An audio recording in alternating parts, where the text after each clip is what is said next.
Acaba d'anunciar Pedro Sánchez que es farà un reconeixement de l'estat palestí.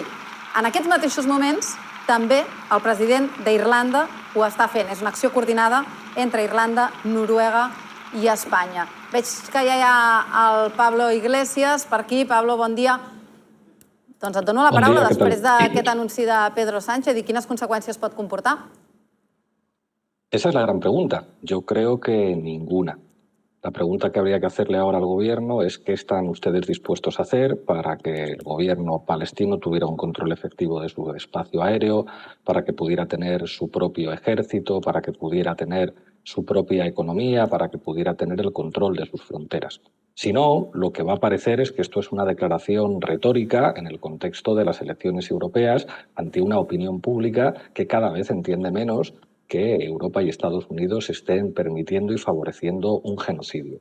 ¿Es viable un Estado palestino sin una intervención directa de los países de la Unión Europea? ¿Es viable, insisto, que tengan su propia policía, su propio ejército, el control de sus fronteras, el control de su espacio aéreo? ¿Qué es lo que van a hacer los gobiernos de la Unión Europea para asegurar que se trata de un Estado efectivo y no de una población sometida a un dominio colonial por parte de Israel y a una situación de apartheid en el que les están exterminando?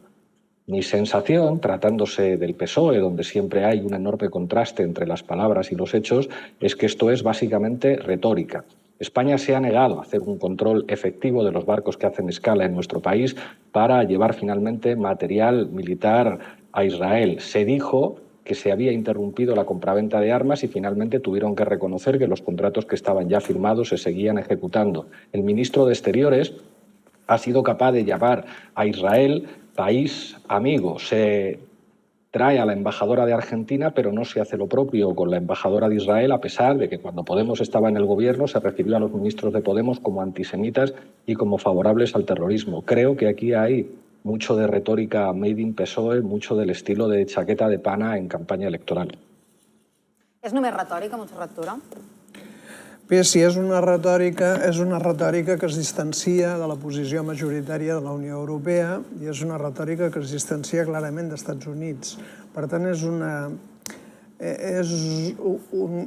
clam cap als països avançats del món diferent a la veu predominant en aquests moments, que la veu predominant en aquests moments és intentar que Israel continuï fent el que li plagui respecte als territoris considerats palestins. Crec que hi ha declaracions i declaracions i aquesta té una càrrega simbòlica molt important. També té una càrrega simbòlica que ho facin conjuntament 3 estats d'Europa. Segurament han intentat ser-ne més i finalment només en són 3, però s'ha de reconèixer que com a càrrega simbòlica, quan diu no hi pot haver-hi doble vara de medir, no pot ser que es reconegui el dret legítim a l'estat d'Israel a fer determinades coses i no reconegui el dret legítim a l'estat palestí a fer determinades coses. Per què? Perquè no hi ha tal estat palestí. Per tant, el que està demanant és que si hem d'analitzar el conflicte amb dues parts, totes dues parts tinguin com a mínim el reconeixement d'estat. A mi em sembla important que ho hagi fet, que hagi decidit convocar i fer-ho explícit davant de les Corts Generals, encara que això no tindrà efectes immediats, perquè és més un posicionament difícil, torno a dir, però és un posicionament ideològic. De fet, ara, que l'estan controlant des de la redacció i em van passant notes de tot el que va dient, acaba de dir que la comunitat internacional té un deute de fa 50 anys amb el poble palestí.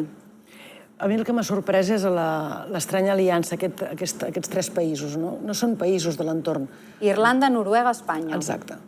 La nostra ubicació, la ubicació de Catalunya, de l'estat espanyol, normalment no teixeix aquest tipus d'aliances amb estats que no tenen res a veure amb el nostre entorn més immediat, que és la conca mediterrània, estats més propers.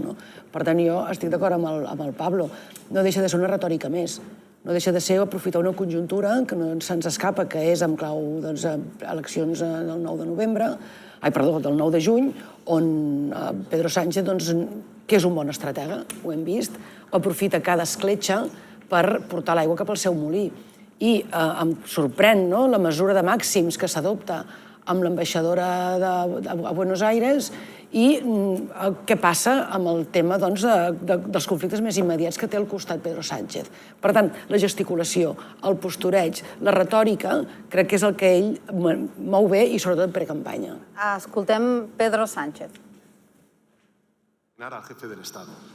Los he compartido también con la presidenta de la Comisión, con el presidente del Consejo Europeo y con el secretario general de Naciones Unidas.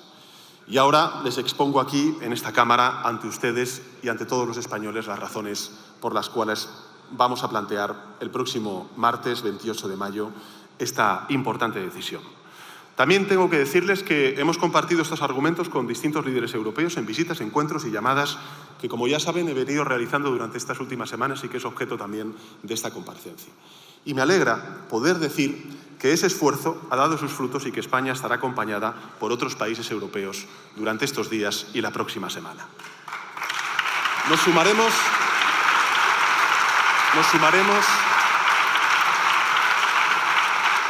sumaremos a los más de 140 países del mundo que ya reconocen al Estado palestino y a esa amplia mayoría de países que hace 12 días votó a favor de la entrada de Palestina en las Naciones Unidas como Estado miembro de pleno derecho. Esperamos no ser los últimos, esperamos que nuestro reconocimiento y nuestras razones contribuyan a que otros países occidentales sigan este camino, porque cuantos más seamos, más fuerza tendremos para imponer un alto el fuego, para lograr la liberación de los rehenes en manos de Hamás, para relanzar el proceso político que pueda conducir a un acuerdo de paz entre las partes. Nosotros, señorías, no nos vamos a resignar. Vamos a seguir trabajando para que así sea. El reconocimiento no es el final, será solo el principio y vamos a seguir presionando a la comunidad internacional. Y vamos a seguir apoyando a los palestinos en todo lo que podamos. En este sentido, quiero anunciarles que, como bien me comentó la ministra de Sanidad y atendiendo al llamamiento de la Organización Mundial de la Salud, y en coordinación con el Centro de Coordinación de la Respuesta a Emergencias de la Unión Europea, en las próximas semanas España acogerá a una treintena de niños y niñas gazatíes que han sido diagnosticados con cáncer o sufren traumatismos severos, para ofrecerles un tratamiento seguro en nuestro país y para tratar de darles lo que todo niño y niña merecen, hayan nacido donde hayan nacido, y es una infancia en salud y en esperanza. Señorías, quiero dejar claro una cosa. Este reconocimiento no es contra nadie. No es contra el pueblo de Israel. Un pueblo al que respetamos y apreciamos, y cuyo reconocimiento vengo defendiendo abiertamente ante los líderes árabes, el reconocimiento al Estado de Israel por parte de algunos de estos países árabes. Y mucho menos es un reconocimiento contra los judíos, un pueblo admirable, cuya identidad está íntimamente ligada a la historia y a la cultura de España. Tampoco es a favor de Hamás, como dicen los propagandistas del primer ministro Netanyahu y también diputados y diputadas del Partido Popular y de Vox, en un intento, por cierto, vergonzoso si me lo permiten, de sacar tajada política de este asunto, de demonizar unas manifestaciones estudiantiles que, a mi modo de ver, són valientes, legítimes i admirables. Doncs aquest és Pedro Sánchez al Congrés dels Diputats i podem anar també a la Ciutat de la Justícia perquè en aquests moments, ho estem veient, arriba Marta Molina físicament a la Ciutat de la Justícia i es va abraçant amb les diferents personalitats que han anat a donar-li suport.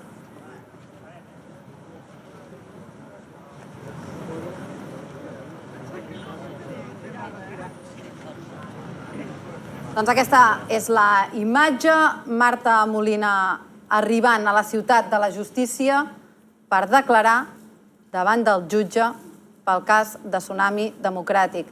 Després hi tornarem amb el Roger Rovira. Estàvem seguint ara les declaracions de Pedro Sánchez, que recordem ha anunciat que dimarts vinent, dia 28 de maig, Espanya farà el reconeixement de l'estat palestí I ara acabava dient que espera fer també un efecte crida.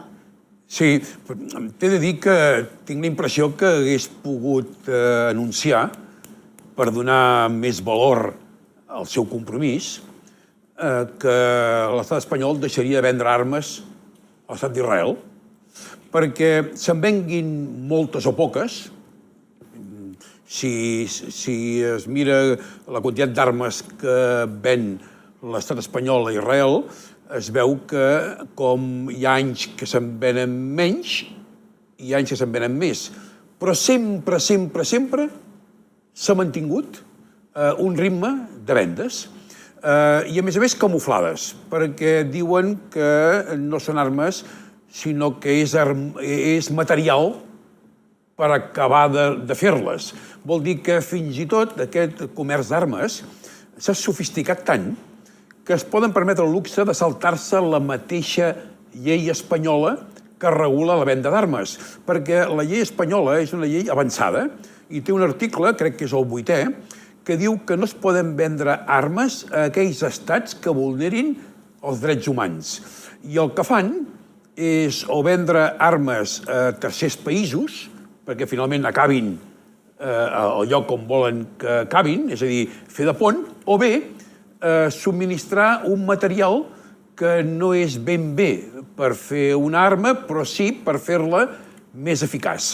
De manera que hagués pogut, per donar, crec que, més validesa a aquestes paraules, a aquest compromís, anunciar això. Que, per cert, des de tots els moviments pacifistes, per tots els moviments que hi ha a tot l'estat espanyol i a la Unió Europea en favor dels drets humans, sempre s'ha dit que el RAS, la mesura que dona credibilitat, és no vendre armes als estats que vulneren els drets humans. Vol dir que aquest compromís és magnífic. Per cert, arriba tard, repeteixo, ja es va aprovar fa uns anys el reconeixement de l'estat palestí i que tan sols es posava a la nevera al moment d'executar-lo, que, per cert, han hagut de passar molts anys fins que no hagin fet aquest pronunciament d'avui, no? Però repeteixo, si no, tot sona una mica fals. Una mica en la línia del que deia el Pablo. Efectivament, el Pablo acostuma a tocar-la. Pablo, que t'havia deixat amb la paraula a la boca. Sí, yo creo que has hecho una pregunta muy interesante.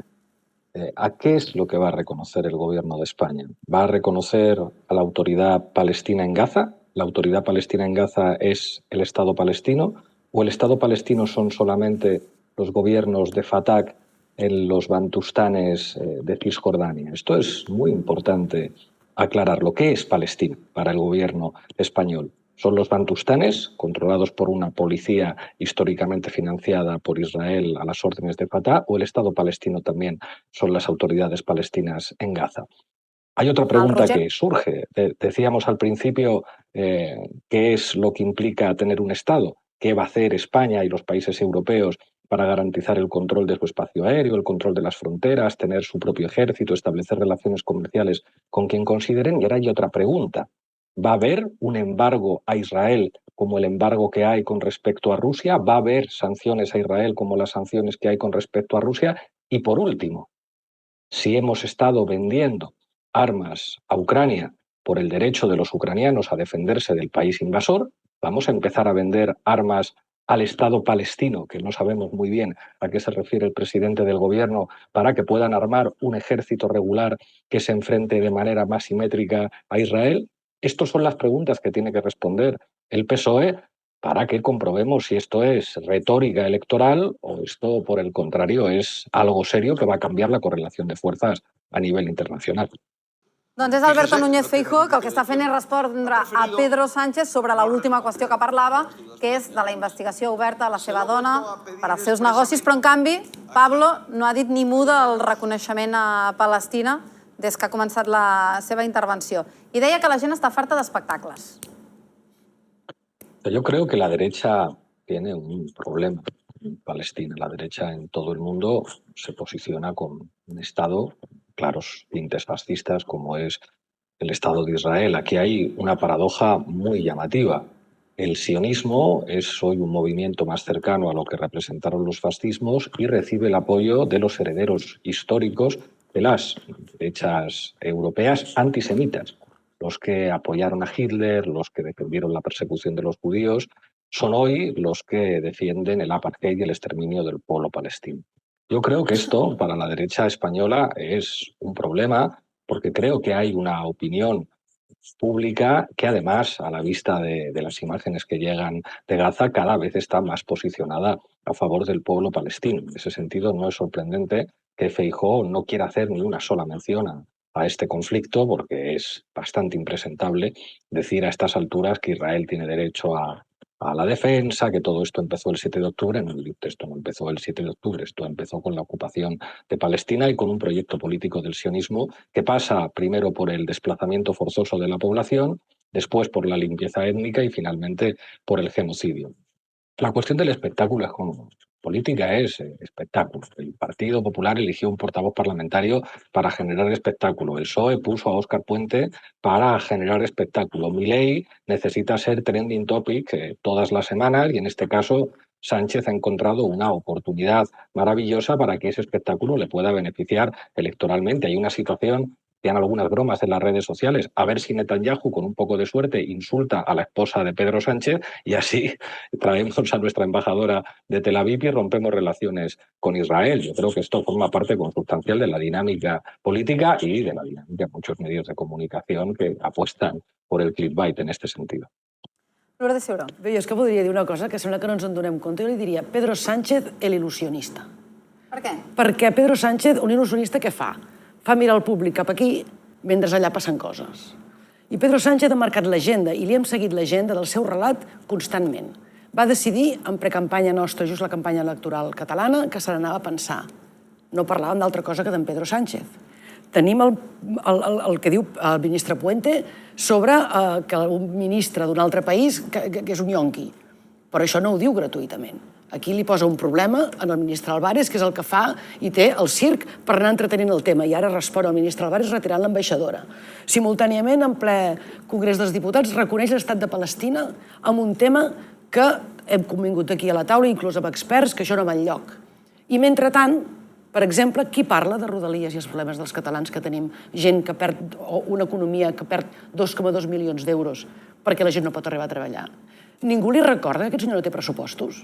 I estem ja, aquí diu, mira, estem al juny, arribarà l'estiu, ens plantarem a final d'any sense pressupostos. Ningú li recorda que aquest senyor que té un govern en minoria, que no pren decisions i que, a més, estan pendents d'altres qüestions que en res el posen amb ell en un compromís, al contrari. És seriós que hem de parlar de l'esposa del president del govern? Jo crec que Pedro Sánchez és un il·lusionista, està desviant l'atenció de tot el país, marcant el relat, i el pitjor de tot és que tenim una oposició, en aquest cas el senyor Feijóo, que ni li retreu, que s'afegeix al carro d'aquest il·lusionisme i d'aquesta cortina de fum que aquest senyor és un expert en fer anar. Per tant, jo crec que el senyor Álvarez no té problemes. El senyor Álvarez el que està gestionant el circ que Pedro Sánchez ha decidit muntar-li, que pivoti, en aquest cas, amb un conflicte exterior, perquè quan més lluny queda la pilota, més fàcil de poder gesticular. Ara, en aquesta finestreta petita que vèiem, Núñez Feijóo ensenyava portades de diaris on li estava dient a Pedro Sánchez que el seu hit internacional no és Palestina ni el reconeixement de l'Estat, sinó la corrupció. Montserrat Tura, és o no és un il·lusionista? Bé, en realitat això de la tàctica, l'estratègia, la posada en escena forma part de la política i qui no vulgui això, que no es posi a analitzar les circumstàncies polítiques. S'està accentuant, però? La decisió d'anar avui en el Congrés i de barrejar les dues coses, l'anunci del reconeixement de l'Estat de Palestina i, novament, tornar a incidir en el tema de la política bruta, que jo crec que sí que existeix entre els partits, és una decisió molt de Sánchez. I ell mateix s'ha acabat aplicant la metàfora del jugador de bàsquet que alguns li han dit, de la jugada ràpida, la sorpresa, el passar pilota molt ràpidament. Bé, és el president que tenim, però, en canvi, jo no vull donar oxigen en els que fan aquesta política bruta, perquè sí que té raó, i té raó quan denuncia que la dreta i l'extrema dreta utilitzen tots els mecanismes que poden i tots els seus ressorts per intentar desqualificar-lo amb ell i desqualificant-lo amb ell, desqualificar totes les polítiques que hagi pogut fer, perquè hi estarem més d'acord o menys d'acord, però en matèria social aquest ha estat un govern que ha pres decisions que d'altres no s'hi havien atrevit, en matèria de reconeixement de drets personals ha pres decisions que altres no s'hi havien atrevit, en matèria de relació amb Catalunya ha pres decisions que altres difícilment s'hi havien atrevit. Per tant, el que estic intentant dir és compte qui ens està fent de malabarisme, perquè potser és el Partit Popular i és Vox qui, parlant de la família del president, està intentant que no parlem de les altres coses que sí que són importants. És o no important el que està passant amb l'aprovació d'amnistia i amb els entrebancs que li posa el Partit Popular i Vox en aquesta llei? És o no és important el fet que es parli del tema de les pensions en aquests darrers dies? D'això la dreta no vol ni sentir-ne parlar perquè sap que això pot arribar de manera positiva a la població. Pablo, breu, que he vist que tenies el dit aixecat. Claro, yo estoy de acuerdo con esto, pero aprecio cierta hipocresía en el presidente. Es verdad que la máquina del fango existe. Es verdad que van a por la esposa del presidente. Pero claro, nosotros difundimos hace una semana los audios en los que aparecen Ferreras, Casals y Villarejo conspirando contra Pedro Sánchez por el asunto de su esposa, que si el padre tenía unos prostíbulos y no sé qué, y después de que se publiquen estos audios en el que vemos quién fabrica ese bulo que utiliza después Milei, Villarejo y Antonio García Ferreras, Pedro Sánchez va a concederle una entrevista a Ferreras y no le pregunta de, oye, Antonio, qué feo estos audios tuyos en los que aparecías diciendo que me ibas a hacer sufrir una semana con lo de Begoña. Entonces yo aquí aprecio cierta hipocresía. Tú no puedes hablar de la máquina del fango y después conceder entrevistas a Ferreras sin preguntarle por esos audios que apenas 2 medios de comunicación hemos difundido. Yo creo que esto no es muy creíble y hace que mucha gente piense que aquí hay hipocresía y electoralismo.